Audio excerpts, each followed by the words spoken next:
Welcome to another edition of My Opinion here on My Opinion TV. Don't forget to like, share, subscribe, and click the notification bell so as soon as a video is released, you'll be one of the first to be notified. Well, this morning we want to bring you an update as it relates to the incident that took place down there in Westmoreland, where persons lost their lives and persons were injured. Due to how we got the story quickly, we reported that 3 persons were killed, even though in that story I made it clear that we could only confirm 2 persons were dead, but we heard that a third man died. But based on what we're getting now from the police, only 2 persons died and 13 other persons got injured in that situation. What we can tell you, it was that there was a dispute between 2 persons. One left for his weapon and came back and decided to take the lives of the persons that were involved. The 2 victims that died yesterday are 31-year-old Mark Morgan, who was unemployed, and 28-year-old Kesson Blair. It is reported that Morgan and the shooter had a dispute, and they say Morgan, based on information, that Morgan has had its fair issues with the police, had several run-ins with the law, and he and the other guy had an issue. The guy threatened that he was going for his gun. Well, I don't know, in this time, when someone threatens you, you have to take it very seriously. Well, clearly they had a dispute, so if you had a dispute with this person and this person threatened you in no uncertain terms, no uncertain manner, you ought to have taken this very seriously. Well, the guy threatened him, left, and came back with his weapon and decided to open fire. And at the end of the shooting, Morgan was pronounced dead and Kemar Blair. It is also understood that Kemar Blair is a family member, also is related to the person that died, which was Morgan, because it reported that Blair wasn't actually there when the fracas between Morgan and the shooter took place, right? When Blair came, the quarrel between Morgan and the shooter already subsided. That was when the shooter left and went for his weapon. So when he came back, Blair was there, and apparently Blair was trying to settle the dispute, but the shooter had other things in mind. Well, as I said, the police are still doing their investigation.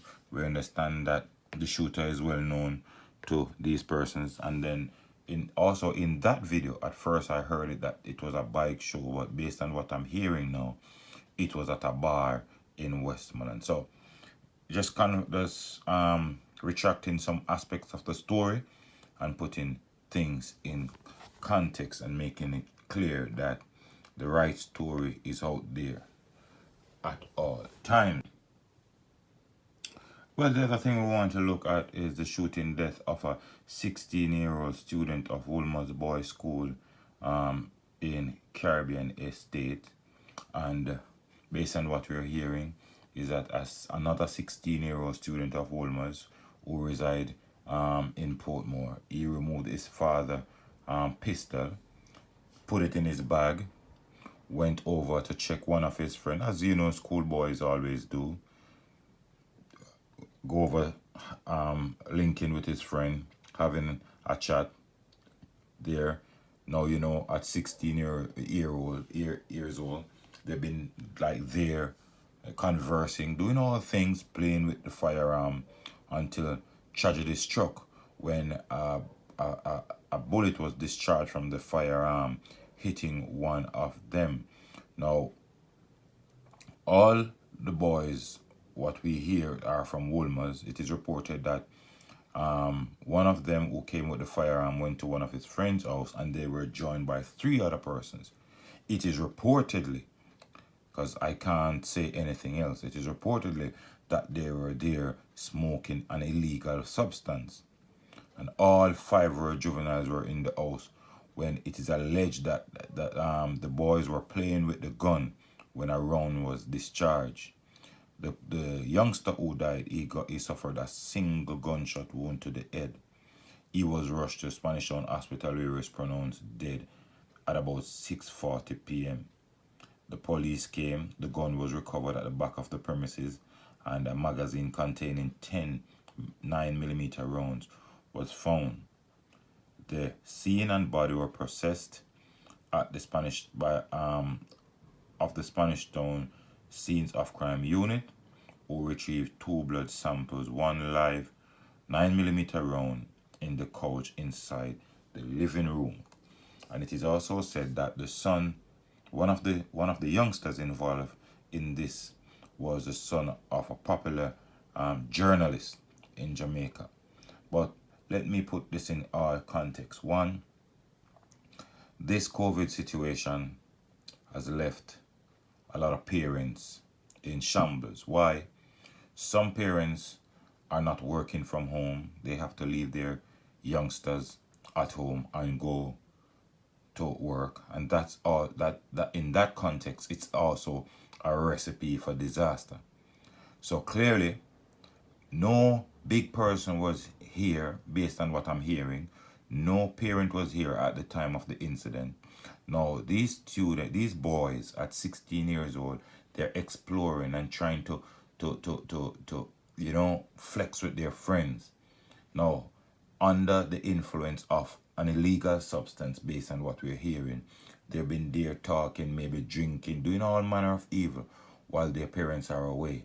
And these kids, they know what time their parents normally leave and whatever. So they will stop what they're doing when they know their parents may be on their way and go to their respective homes.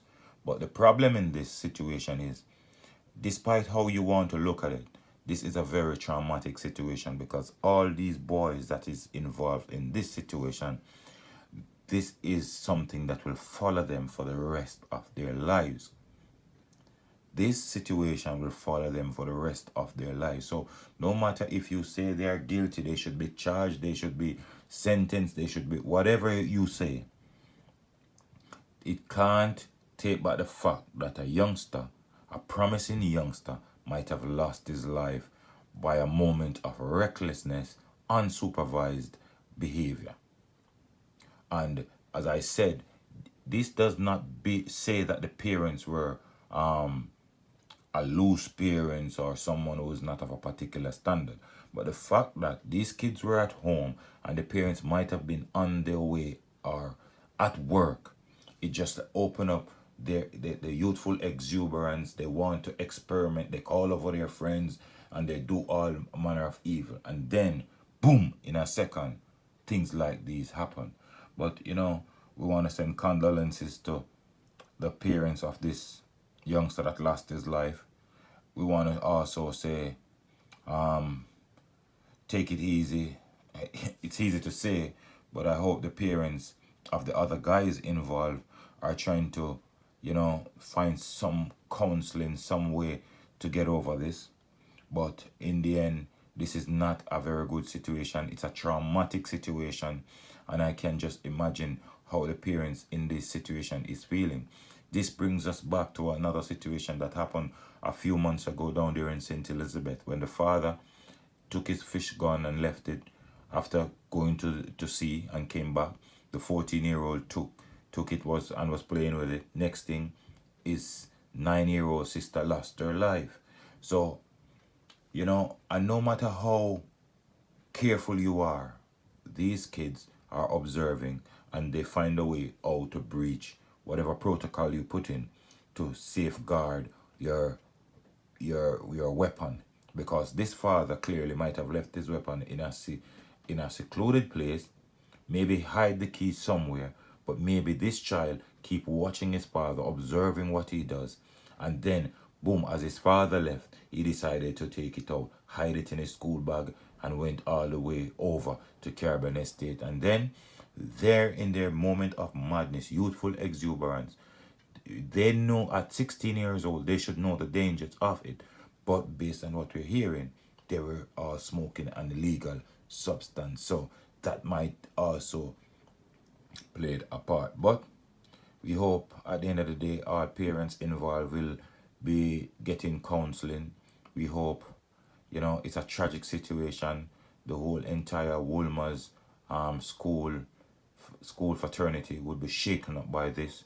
But at the end of the day, we just hope that these things are learning lessons for parents and students at this time, especially in the COVID situation. You can't be too careful, so you have to protect whatever that these kids don't find a way, especially being at home by themselves now, to act in a mad way and things like this will occur. But you can let me know what you think in the comment section. Don't forget to like, share, subscribe, and click the notification bell so as soon as a video is released, you'll be one of the first to be notified. Until next time, be safe, be good, and always remember, take care of a loved one, and always look out for a neighbor.